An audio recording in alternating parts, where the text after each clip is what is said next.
Hello, welcome to Introduction to Philosophy. This video shares the general course content overview, expectations, workload, and some suggestions for getting started in this class. Before anything, I do want to point out that this is a full 3-credit class, and we've basically taken an 18-week class and crammed it into 8 short weeks. I have not subtracted much material. Generally, you're reading, of the textbook, you're reading 8 out of 9 chapters, and we'll be reading the whole thing. The only difference is that you're reading twice as much, if not more, per week. So there's a quite high expectation for the amount of work that's to be consumed and produced, and I don't want you to get the wrong impression about that. Philosophy is primarily a reading and a discussion discipline, so the workload it's pretty heavy on the amount of time you'll be spending on this. Now, for example, this is a 3-credit class. In order to obtain 3 credits, the amount of workload required is approximately 20 hours per week.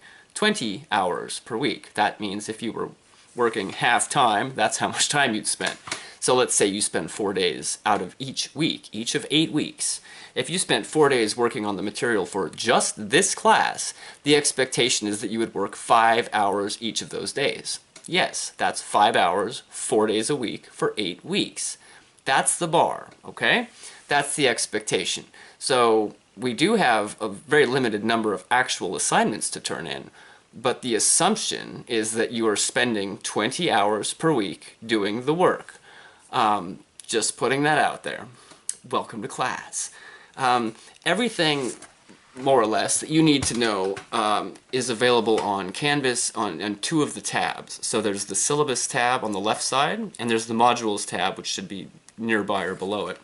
The syllabus tab has everything and a little more that I'm discussing right now, plus it can kind of give you some, if you need to refer back to information. There's also a printed syllabus available on that tab, which is short. It has, the dates at the top here, and it has on the last page kind of a weekly overview, the general topics and things that we will be discussing. The modules tab is the best place to go if you're, well, it's basically how you take the course. You start at the beginning and you go through the modules until you get to the end, and then you're done. And along the way you'll encounter all sorts of fun things like quizzes and assignments and discussions. And if you, if you are paying attention and you're looking at this maybe more than, for 5 minutes, let's say 20 hours a week, it'll hit all of the points that are required, so all of the things should be done. Each week begins with an objectives. It tells you what's due that week and kind of an overview of what's going to happen. And we'll get into the flow of this pretty quickly. The general format is that there's a homework assignment that's due. It's due on Sunday by 11:59 p.m. So you have the whole week to turn it in. There will be a quiz or 2. The quizzes or 2 are usually on terminology because philosophy is very word heavy. You'll be learning a lot of new words, and this is just a way to sort of remind you or to test you. It just sort of brings out the important terms. The discussion, where a lot of sort of the philosophy actually happens, the discussion is a little bit different. There's 2 parts to it, and some of you may miss this the first week, and I will send out reminders because it's an issue. You have to post in the discussion, and you have to reply to at least 2 other discussion posts in order to get full credit. In order for this to work properly, the first post that you put out, which will answer a prompt or a query or something, the first post should be completed by Thursday of each week. After that, you can reply to the other students as you wish by Sunday at 11:59 p.m. You'll see how this works pretty quickly. The reason for the delay is, of course, to allow time for other people to sort of look at responses and read information and all of that. Now, aside from the weekly discussion, the quizzes, and the homework assignments, there's nothing else in this class. There's no final, there's no midterm. I'm currently not requiring essays for this class, and that sounds all well and good, but it does bring up the significance of the written assignments and the discussion. This is being graded as if there are, in fact, essays due. So when it comes time to reading these, I will If there's issues, I will certainly tell you how you can improve, but keep in mind that these are not simple yes-no questions, Socrates said X and Y. I'm really looking for analysis in the homework assignment questions, and 2 or 3 sentences isn't going to do it. Treat these as if they're sort of intellectual endeavors. So aside from the workload, the general nature of the assignments, everything that you need is in Canvas. Everything is there. You shouldn't have to go outside of Canvas. If you do, it's generally for a reference link or something. The end of some of the modules and some of the pages, I've included optional links for further information. That's really all that's required. You don't need to read those. If it says further reading, it's not required. It's just a way to sort of help you get to the concepts. Without understanding the concepts, you cannot participate in the discussions, really, and you will be unable to answer the homework questions. Now, I'm not looking for correct answers, I'm looking for thoughtful answers. So, this is not easy material by any means. We'll get into more about the specific content in future videos. Now, who am I and what am I doing here? Why am I not telling you what we're learning, just exactly what we're doing? My name is Stephen Orr. I'm the professor of this class. I've been at Solano Community College since 2013, but prior to that I taught for, 10 years, mostly in Brooklyn and New Jersey. This is a lifetime passion of mine. This is not my only job. This is sort of something I do because it's absolutely the most interesting thing in my intellectual life, and I can't seem to quit teaching. It's great. Philosophy is amazing, and it's terrible at the same time. I do work a full 9-to-5 job, Monday through Friday, so it's very difficult for me to have any sort of meaningful online meeting, in the middle of the week. However, it's easy to reach me. Again, if you look at the syllabus link, also at the top of the syllabus here, you will see I have an email. Imagine that. And a cell phone number, a private cell phone number, which you may text at your leisure. I do not mind. I will respond to texts, of course. If you call the number, I will not answer it because I hate talking on the phone. You can leave me a message, though, if you'd like. If there are any issues with class, with comprehension, with difficulties, anything, text me. I don't care. Text me. Email me. You're not bothering me. This is absolutely appropriate. You're absolutely welcome to say, I just don't get it. Sure, well, we can figure out how you can get it. To that end, also, every Saturday, 12 p.m. till whenever, generally it's 12 to 1 or 1:30, I can be available on Zoom for a one-on-one call, or depending on if other people sign up, we can all have a discussion. It's totally optional.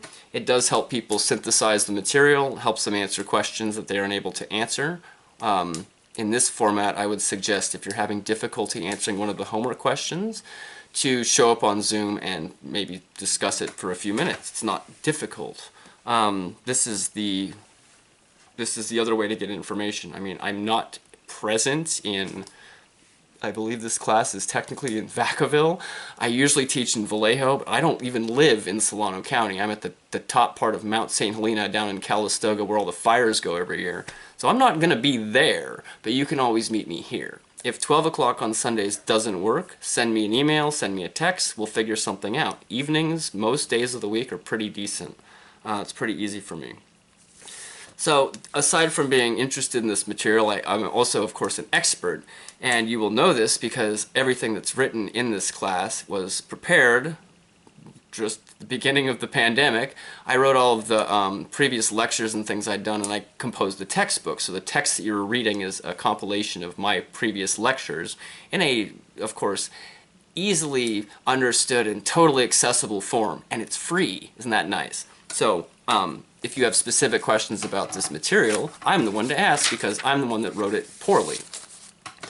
You can download the textbook under class resources. It's in the first module.